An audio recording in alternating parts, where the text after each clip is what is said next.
2, because he has 4 copies of Bile Blight. Obviously, we thought that was one of the cards that allow people to skimp on their pack rat numbers. He does have Erebos, the God of the Dead main, and he has 2 copies of Ultimate Price and 1 Whip of Erebos. So other than that, he's a pretty typical mono-black Devotion deck. He's playing against Shane, who's playing green-black Devotion, which is basically a mono-green deck splashing black. Yeah, just splashing black for Abrupt Decay and Whip of Erebos. This is playing a lot of fun tribute cards. We'll get to those in a second, but the players here are underway. Cody on the play starts out with just a Swamp and a Guild Gate for Shane. Actually, his temple has not yet been printed. It's one of the 2 that has not. Yeah, and I can't wait for all the temples to finally be printed. I hate having to play these Guild Gates. It is weird to me that there are 8 of them and not 10. So it's like, well, you're playing Golgari. I'm sorry, you're one of the guilds that does not get to have a temple yet. And a lot of these green-black decks that we've been seeing, a lot of times they're basically mono-black decks splashing green for like Abrupt Decay or some other cards. But Shane's deck is actually basically the green-red Devotion deck, but instead of red, he's playing black. Yeah, so at the beginning of the game, Cody was able to sneak in 2 damage with a Mutavault. Then both players finally made plays. On turn 2, Shane had to draw a Burning Tree into Sylvan Caryatid, which is his board now. Cody went for more controlling path, as turn 3 just tapped out for an Underworld Connections. So it looks like both players mulliganed a lot this game. Shane is at 4 cards, Cody's at 5 cards, although Cody has Underworld Connections to kind of get him back into it. Well, that's going to be huge. But he is under a little bit of pressure. Shane, next turn, did play a Guild Gate and a Voyaging Satyr. So Cody does get an extra card off that Connections, but he's got to deal with the board right now, as he is certainly on the defensive. Yeah, so, you were looking at Shane's list. Shane's got some interesting cards in his main deck. He's got 4 copies of Sylvan Primordial, which is actually a card that I think is really, really good against Mono Black Devotion because it can go after the land that has an Underworld Connections on it. It's a big, beefy threat. It searches out land from your deck. So it's kind of a really good mana sink for a deck like Shane's. But again, is it going to be effective in this matchup, in this particular game? Because, he's basically got no cards left in his hand. So it looks like that might be an alternate art Elvish Mystic in play. I haven't actually seen that before. Not quite sure what that card is, but it's a 1-mana creature, so I'd imagine it's Elvish Mystic. Yeah, so Cody continues to develop here as he takes hits from Burning Tree Emissary. The Mutavault's actually keeping off Voyaging Satyr, so he's able to keep himself at a healthy 15 life. But no, going back to Shane's deck, it is base green. It's playing a lot of interesting cards like Nessian Wild's Ravager. In addition to that, Nessian Demolac, which that's the card I personally had to look up. It's one of the uncommons. It's a 3/3 for 5 with Tribute 3 that if you don't pay the tribute, it blows up a non-creature permanent. So that can, once again, another one of those Sylvan Primordial style cards, which could be pretty good here. Wow, so Shane definitely taking advantage of some of the new Born of the God cards. He's not really putting that much pressure. He's got a lot of mana creatures in play, but Cody's, just drawing cards with the Underworld Connections. He's got a Gray Merchant in his hand to kind of recoup some of the life that he might be losing. I think, Cody's still in fine shape here. Looks like he's going to play a second Underworld Connection here to kind of get him a little more advantage. More cards because he could drop down to 12, but he's really not under that much pressure. It's just mana creatures and a Burning Tree on Shane's side. Yeah, Shane can basically attack for 4 here, dropping Cody down to 9. If he activates the Connections, I'll drop him to 8. But again, I think Cody knows that Shane's deck doesn't have a lot of reach. It's a mono green deck, so it's not like he has to worry about haste creatures or something. Yeah, like Cody has a pair of Gray Merchants in his hand, so he's able to go pretty low right now. As Shane actually is just on the enablers half of his deck. He hasn't really hit the threats side of things. So it looks like that is actually what's going to come down here. We're going to see a Gray Merchant come down, gain Cody 6 life, and bringing up to 14, dropping Shane to 12. So we could just see the Gray Merchant kill here. Yeah, so the first Gray Merchant here will deal 6. The next one in his hand has a potential to deal 8 or even more if he can commit more permanents. Because Shane's playing green-black, it means he's not going to be able to take care of most of Cody's permanents. Yeah, and the cool thing here for Cody is that Gray Merchant can actually block and kill every creature that Shane's attacking with. So he doesn't actually have to cast that second Gray Merchant yet. He can cast the third Underworld Connection in his hand, get a little more devotion, and make sure that that second Gray Merchant is actually lethal. So Shane pushes 2 damage across by swinging all his creatures. The Burning Tree Emissary is eaten by Gray Merchant, but Shane's going to go ahead and replace it with another Burning Tree from his hand. But the life totals now are a much more equal 12 and 11. And yet another Underworld Connection. So, well, his deck certainly is redundant. So it looks like he is just going to cast a second Gray Merchant here, dropping Shane down to 4.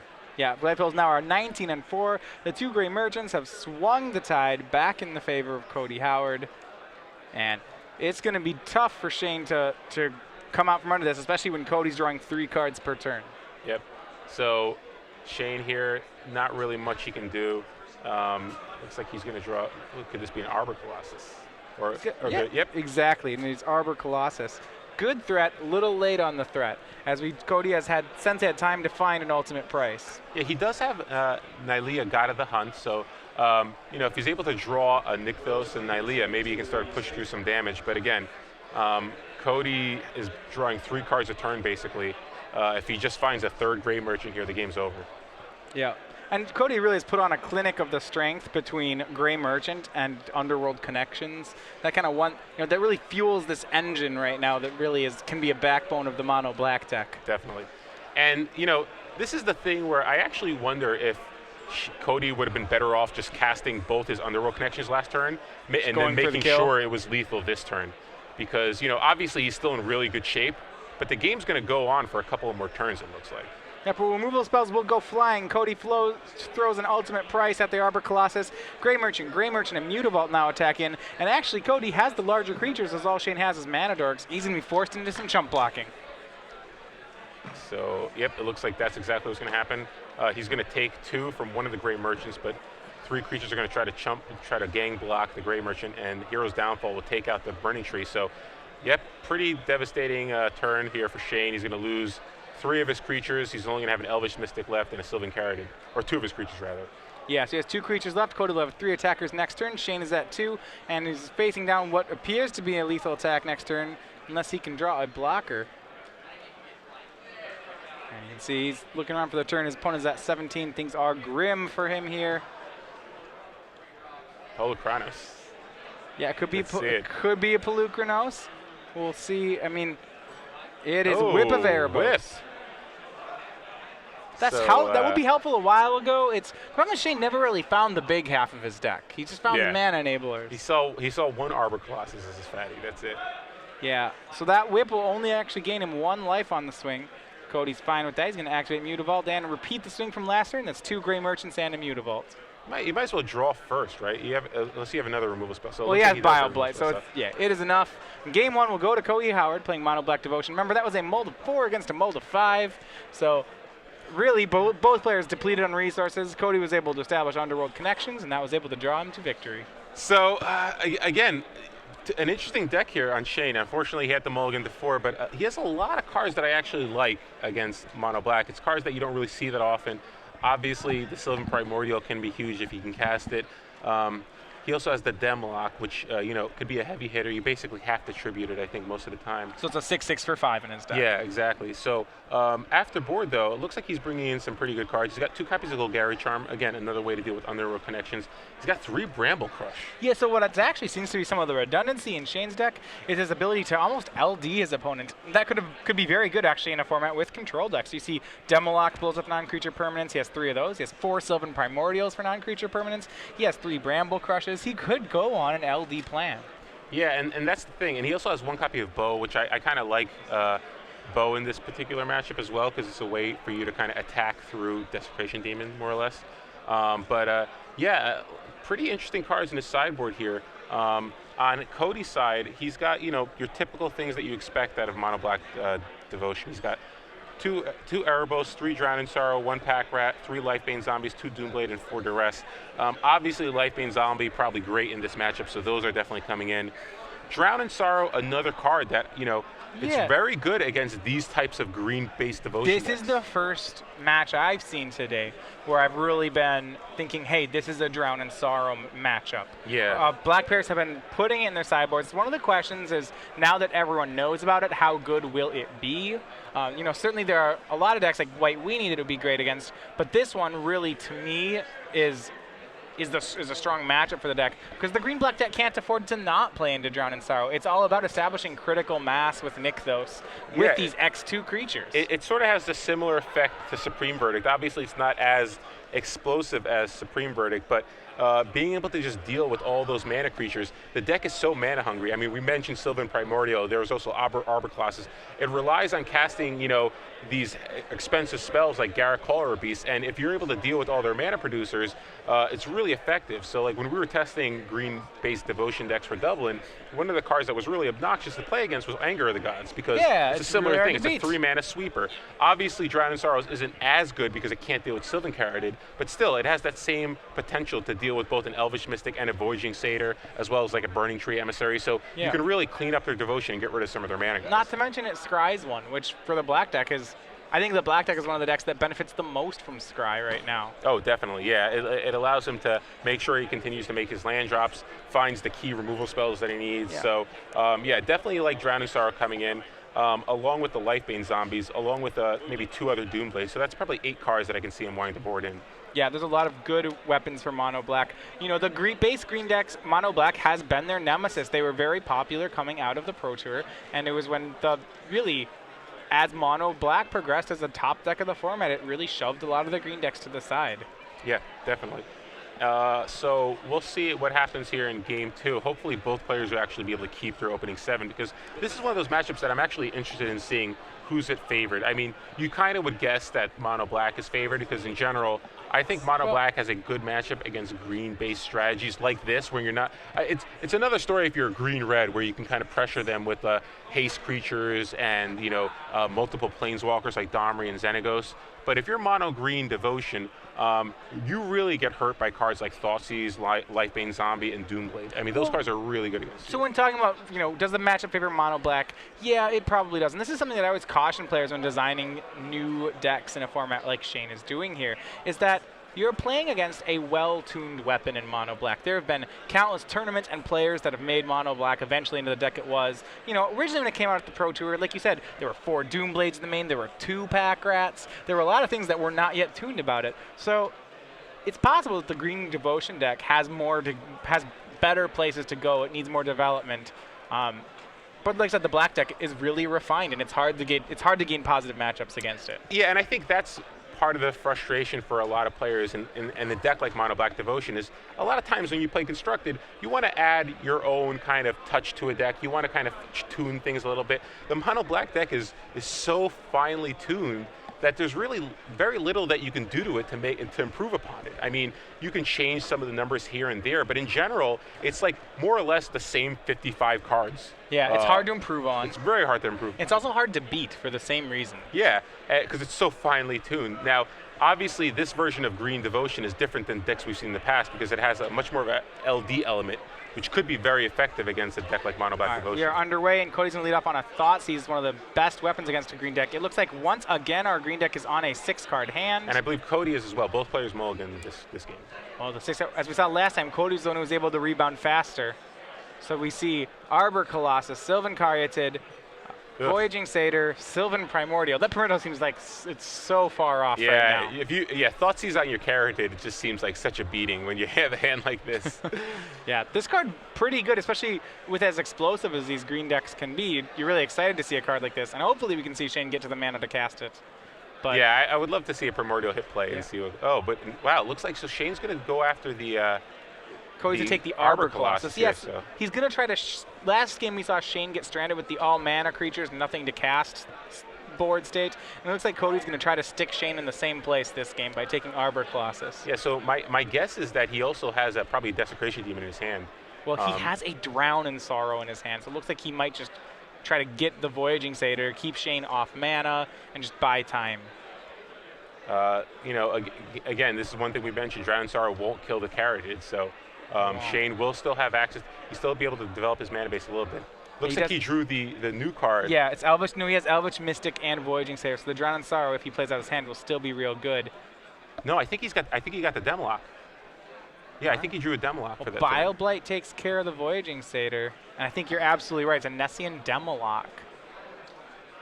So let's see here. Oh, Burning Tree Emissary. He's got to nick those in play. Unfortunately, it won't get the mana to cast the Demolock. Yeah, it won't net him mana yet. He still needs one more card's worth of mana.